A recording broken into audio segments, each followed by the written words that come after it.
بسم اللہ الرحمن الرحیم۔ تمام تعریف اللہ کے لیے ہے جو تمام جہانوں کا رب ہے، جو رحمان ہے، جو رحیم ہے، اور جس کے ہاتھ میں ہر بیماری کی شفا ہے۔ درود و سلام ہو ہمارے نبی حضرت محمد صلی اللہ علیہ وآلہ وسلم پر، جنہوں نے ہمیں قرآن کی عظمت اور اس کی برکتیں سکھائی ہے۔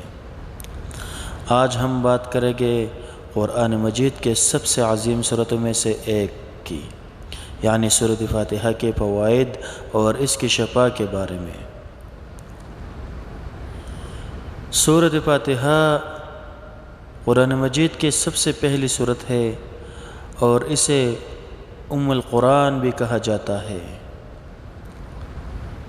یہ وہ سورت ہے جو ہر نماز کے ہر رکعت میں پڑھی جاتی ہے، یعنی ایک مسلمان دن میں کم از کم 17 مرتبہ اس سورت کو پڑھتا ہے۔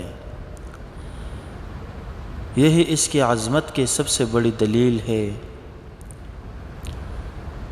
نبی کریم صلی اللہ علیہ وآلہ وسلم نے فرمایا کہ سورۃ فاتحہ میں اللہ اور بندے کے درمیان ایک خاص تعلق ہوتا ہے۔ جب بندہ کہتا ہے الحمدللہ رب العالمین تو اللہ فرماتا ہے میرے بندے نے میری حمد بیان کی۔ یہ سورت صرف تلاوت نہیں ہے، یہ اللہ سے گفتگو ہے۔ سورۃ فاتحہ کو شفا بھی کہا جاتا ہے۔ نبی کریم صلی اللہ علیہ وآلہ وسلم نے فرمایا کہ سورۃ فاتحہ ہر بیماری کی دوا ہے۔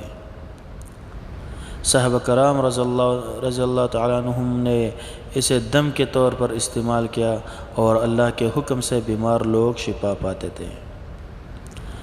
یہ سورت جسمانی بیماریوں کے لیے بھی شفا ہے اور روحانی بیماریوں کے لیے بھی شفا ہے۔ صحیح احادیث میں آتا ہے کہ صحابہ کرام ایک قبیلے میں گئے جہاں ایک شخص کو بچوں نے ڈنک مارا تھا۔ بچوں نے صحابہ میں سے ایک نے سورۃ فاتحہ پڑھ کر اس پر دم کیا اور اللہ کے حکم سے وہ شخص ٹھیک ہو گیا۔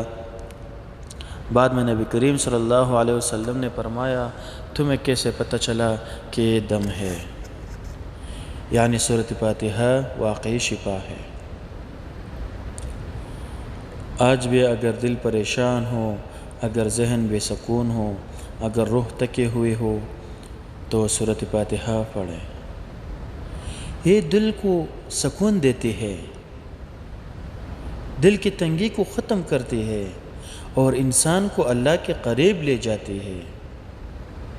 یاد رکھے شفا دینے والا صرف اللہ ہے، نہ دوا خود شفا دیتی ہے نہ ڈاکٹر۔ اصل شفا اللہ کے حکم سے ہوتی ہے اور سورۃ فاتحہ اللہ کے حکم سے شفا کا ذریعہ ہے۔ اگر کوئی شخص روزانہ سورۃ فاتحہ یقین کے ساتھ پڑھے تو اللہ اس کے دل کو بھی شفا دیتا ہے اور اس کے جسم کو بھی شفا دیتا ہے اور اس کی زندگی میں برکت ڈال دیتا ہے۔ یہ ایک چھوٹا سا عمل ہے لیکن اس کے اثرات بہت بڑے ہیں۔